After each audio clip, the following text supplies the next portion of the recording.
I'm Tom Lewis. In just a few short years, drones have become big business. The trick has been finding ways for this growing industry to safely coexist with established aerospace segments.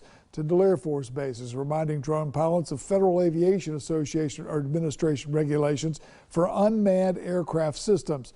News 13's Chloe Sparks joins us live in the studios. Chloe, what happens to those who try to fly their drones over the Air Force property? Tom, those regulations are strict. Violators can face some pretty hefty fines or even federal charges.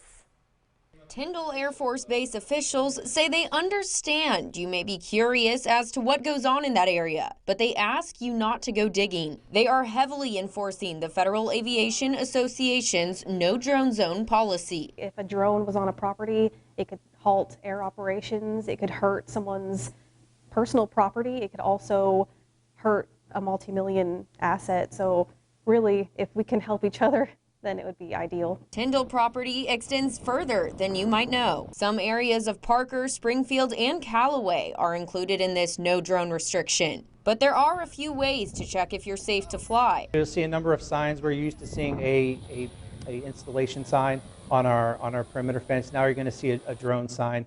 We're posting those up around the marinas and some of the waterways that we control. You can also download the free Before You Fly mobile app. A map will show if you're in the no drone vicinity. The rule applies to Class 1 to Class 5 drones.